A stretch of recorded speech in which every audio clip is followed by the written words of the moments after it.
하나님의 은혜와 사랑과 평강이 오늘 하루도 충만하기를 주의 이름으로 축복합니다.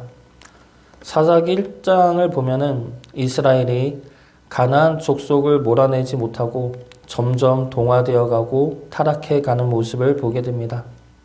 이 말씀을 얼핏 보면은 이스라엘이 나름대로 열심히 했지만 가나안 족속이 강대해서 다 쫓아내지를 못했다, 어쩔 수 없었다라는 말씀으로 보게 만듭니다. 그런데 1장의 말씀들이 오늘 말씀에서는 어떠한 모습이었는지 정확한 평가가 내려집니다. 바로 하나님의 사자를 통해 1장의 모습이 하나님의 언약을 어긴 모습이라는 평가가 내려지고 심판의 말씀이 임하였습니다. 죄에 대한 심판은 하나님의 역할이죠. 하나님만이 죄를 판단하고 심판하실 수 있습니다. 우리가 아무리 우리의 죄에 대해서 변명하고 어쩔 수 없었다고 남들 다 하지 않았느냐 말을 해도 그러한 말들이 우리의 죄에 대한 면죄부가 되지는 않습니다. 저 또한 죄를 저질러 놓고 그래도 나는 괜찮은 편입니다. 남들은 더 합니다. 라는 변명의 말들이 불쑥불쑥 올라올 때가 있습니다. 그러나 우리의 죄는 남들과 상관이 없습니다. 하나님과 나와의 문제이죠. 우리의 죄는 환경과 상황도 상관이 없습니다. 환경이 어려워서 상황이 힘들어서 어쩔 수 없었다는 말 역시 죄에 대한 변명이 될 수 없습니다. 오히려 그 말은 그 상황 속에서도 함께 하시는 하나님의 은혜와 능력을 믿지 못하는 내 연약한 믿음을 드러내는 말이죠. 우리 안의 죄는 하나님만이 판단하고 심판하실 수가 있습니다. 그리고 하나님은 우리의 죄를 언제든지 용서하기를 원하십니다. 그분의 은혜와 사랑 앞에서 우리를 속이지 말고 있는 그대로 나아가 죄 사함의 은혜를 구하시길 바랍니다. 그러므로 하나님과 기쁨과 사랑으로 동행할 수 있기를 주의 이름으로 축복합니다. 오늘 말씀을 통해 이스라엘이 범한 죄들이 무엇인지 살펴보고 그 잘못이 우리 안에는 없는지 돌아볼 수 있기를 바랍니다. 먼저 이스라엘이 행한 죄는 하나님의 은혜와 사랑을 잊었다는 것입니다. 하나님의 은혜와 사랑에 감격하여 행했던 믿음의 고백과 결단들을 잊어버렸다는 것이죠. 1절 말씀 보겠습니다. 여호와의 사자가 길갈에서부터 복임으로 올라와 말하되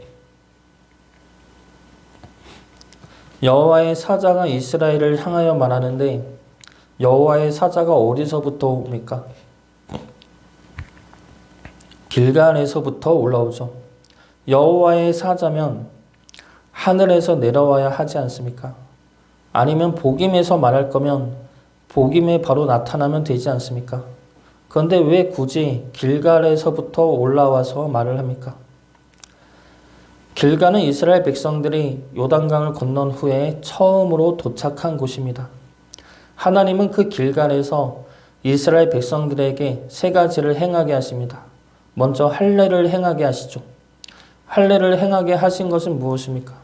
너희들이 바로 하나님의 백성들이다. 하나님의 언약의 백성들이다. 라는 것을 알게 하고 깨닫게 하기 위함입니다. 그래서 할례를 행하였다는 것은 이제 우리는 하나님의 백성입니다. 라는 고백인 것이죠. 두 번째로 하나님은 그 길갈에서 유월절을 지내게 하십니다. 유월절은 구원이죠. 하나님이 우리를 애굽에서 구원하시어 이곳으로 하나님이 약속하신 가나안 땅에 임하게 하셨습니다. 라는 고백입니다. 우리를 구원하여 이곳에 인도하셨습니다. 라는 고백이죠. 그리고 세 번째로 하나님은 그 길갈에서 만나를 그치고 그 땅의 소산물을 먹게 하십니다. 이것은 하나님의 은혜를 드러내는 사건입니다. 내가 광야에서 너희를 먹이고 입힌 것처럼 이 땅에서 또한 내가 너희를 먹이고 입히게 할 것이다. 이 땅의 열매를 내가 너희에게 줄 것이다. 이 은혜의 말씀에 대한 감사와 주의 능력을 의지하며 살기를 결단한 곳이 바로 이 길갈이라는 곳이죠. 그래서 길갈은 하나님의 구원과 하나님의 백성 삼아 주심과 하나님의 은혜와 열매에 대한 감사를 기억하고 행한 장소입니다. 그리고 그러한 하나님의 은혜와 사랑 앞에서 하나님의 백성으로 살기를 결단한 곳이 이 길갈인 것이죠. 지금 여호와의 사자가 길갈에서부터 올라왔다는 말씀은 이스라엘 백성들에게 너희들이 길갈에서 감사했던 하나님의 은혜를 잊어버렸다는 겁니다. 길갈에서 너희들이 행한 믿음의 결단과 고백을 지금 잊고 있다는 것이죠. 그러니 다시 길갈을 기억하라 말씀하고 있는 것입니다. 복임에서 울지 말고 길갈로 돌아와 하나님의 은혜 안에 거하라 말씀하고 있는 것이죠. 하나님은 언제나 우리와 함께 하기를 원하십니다. 여호와의 사자를 보내신 건 역시 이스라엘을 책망하기 위함이 아니죠. 이스라엘로 하여금 하나님에게로 돌아오게 하기 위함입니다. 우리가 하나님을 떠나 있다면 우리 안에 길갈을 기억해 내시길 바랍니다. 우리를 구원하시고 자녀 삼으시고 인도하여 주신 하나님의 은혜와 사랑을 기억하시어 죄로부터 돌이킬 수 있기를 주의 이름으로 축복합니다. 두 번째로 이스라엘이 행한 죄는 하나님의 목소리를 듣지 않는 죄입니다. 2절 말씀 보겠습니다. 너희는 이 땅의 주민과 언약을 맺지 말며 그들의 제단들을 헐라하였거늘 너희가 내 목소리를 듣지 아니하였으니 어찌하여 그리하였느냐. 하나님이 이스라엘 백성들에게 말씀하신 것은 가나안 땅을 진멸하는 것입니다. 이것은 사람을 죽이라는 것보다는 하나님의 나라를 깨끗하게 만들라는 것이죠. 그래서 라합과 같은 하나님의 백성 되기를 결단한 자들은 같이 있게 하셨습니다. 그러나 그렇지 않는 자들은 없애야 하죠. 그들과 언약을 맺어줘도 안 됩니다. 왜냐하면 사람이 문제가 아니라 그들이 품고 있는 가나안 문화와 이방 문화와 우상 문화가 문제이기 때문입니다. 그래서 하나님은 우상 문화와 제단을 헐라 말씀하시는 것이죠. 그러므로 하나님의 나라를 깨끗하고 정결하게 만들라는 겁니다. 그러나 이스라엘은 그러지 않았습니다. 사사기 1장에서 이들은 가나안 족속을 쫓아내지 못했다 말하였지만 오늘 본문의 오늘 말씀의 3절 말씀을 보면은 하나님은 뭐라고 말씀하십니까? 쫓아내지 않았다고 말씀하십니다. 못한 것이 아니라 안 한 것이라 말씀하고 있다는 것이죠. 여러 가지 변명을 대고 핑계를 대지만 결국은 안 한 거다라는 겁니다. 왜 안 했습니까? 가나안 문화가 더 달콤했기 때문입니다. 그들의 문화가 더 자극적이고 그들의 우상들이 더 매력적이기 때문이죠. 그래서 하나님과 함께 우상을 섬기는 죄를 범하고 만 것입니다. 이제 우리는 하나님의 성전입니다. 주의 보혈로 인해서 우리 안에는 하나님이 거하시는 거룩한 성전이 되었습니다. 하나님이 거하시는 곳에 더러운 우상과 추악한 죄가 함께 놓을 수는 없습니다. 우리는 우리 안에 죄를 보면서 할 수 없었다 말하지만 하나님은 안 했다 말씀하고 있습니다. 그것은 우리의 의지와 결단의 문제이죠. 그리고 하나님을 향한 믿음의 문제입니다. 물론 우리의 힘과 능력으로는 우리 안의 죄를 진멸할 수는 없습니다. 그렇기 때문에 하나님을 믿고 하나님의 능력을 구하여야 합니다. 그러나 그 전에 중요한 것은 우리 스스로 죄로부터 벗어나고자 하는 의지와 결단이 있냐는 것이죠. 세상의 목소리보다 우리의 욕망과 우리 탐욕의 목소리보다 하나님의 목소리를 듣기를 사모하시길 바랍니다. 하나님의 목소리를 듣고 순종할 수 있는 주의 자녀 되시기를 주의 이름으로 축복합니다. 마지막 세 번째로 이스라엘이 범한 죄는 거짓된 회개입니다. 여호와의 사자는 이스라엘의 죄를 책망하고 세 개의 심판 말씀을 하십니다. 3절 말씀 보겠습니다.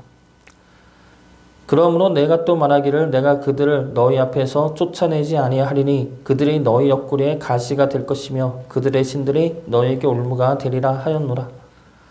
쫓아내지 아니하겠다는 말씀은 그대로 두겠다는 말씀이죠.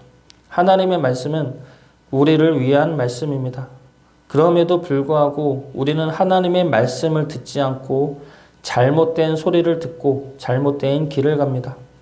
그럴 때 하나님의 심판은 그대로 두는 것이죠. 우리가 잘못된 길로 가는 것을 그대로 두는 것 자체가 우리를 향한 심판입니다. 두 번째 심판은 가시의 심판입니다. 가시는 고통이죠. 그 길이 좋아 보여서 갔는데 그 길은 우리에게 고통과 집착과 환란으로 인도하는 길이 됩니다. 그리고 세 번째 심판은 올무의 심판입니다. 올무는 파멸과 멸망을 의미하죠. 하나님을 떠나 우상을 섬기는 길의 끝은 결국 파멸밖에 남지가 않습니다. 우리가 잘못된 길을 가고 죄를 저지를 때 우리의 삶과 환경이 변하지 않고 오히려 더 좋아 보일 수가 있습니다. 내 욕심과 내 생각대로 흘러갈 수도 있습니다.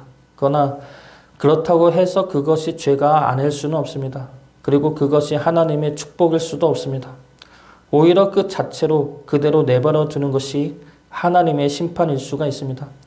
그리고 그 죄는 가만히 내버려 두면 결국 더 커져서 파멸로 인도할 것이기에 그대로 가게 하는 것이 하나님의 심판이 되는 것이죠. 이러한 심판의 말씀을 들은 이스라엘은 소리를 높여서 웁니다. 그리고 하나님 앞에 제사를 드리죠. 이 말씀만 보면은 이스라엘이 회개한 것 같아 보이지만 성경은 이것이 회개가 아니라 말씀하고 있습니다. 왜냐하면 이스라엘은 계속해서 타락해 가고 있기 때문이죠. 회개는 우는 것으로 끝나서는 안 됩니다. 예배를 드린다고 다가 아니죠. 회개는 변화입니다. 내가 따르던 것들을 끊고 내가 가던 길로부터 돌아서는 것입니다. 복임에서 울지 말고 길갈로 내려와야 하는 것이죠. 그것이 회개입니다. 오늘 말씀 2절을 보면은 하나님은 이스라엘을 향해 어찌하여 그리하였느냐라고 말씀하십니다. 이 말씀은 하나님의 분노보다는 하나님의 슬픔이 더 느껴지는 말씀이죠. 그리고 복임은 우는 자들이란 뜻이지만 이 말에는 이스라엘의 울음뿐만이 아니라 하나님 역시 울고 있음을 가리키는 말씀입니다. 우리의 죄에도 불구하고 우리를 버릴 수 없는 하나님의 그 사랑과 은혜에 감사할 수 있기를 바랍니다. 어찌해야 좋겠느냐라는 어찌하여 그리하였느냐라는 하나님의 질문에 하나님은 예수님을 보내시어 답을 찾아내셨습니다. 그러므로 죄인된 우리를 쫓아내지 않으시고 품으시고 함께 할 수 있게 하셨습니다. 그 은혜와 사랑을 기억하시어 하나님의 마음을 슬프게 하는 자가 아니라 기쁨이 될 수 있기를 주의 이름으로 축복합니다.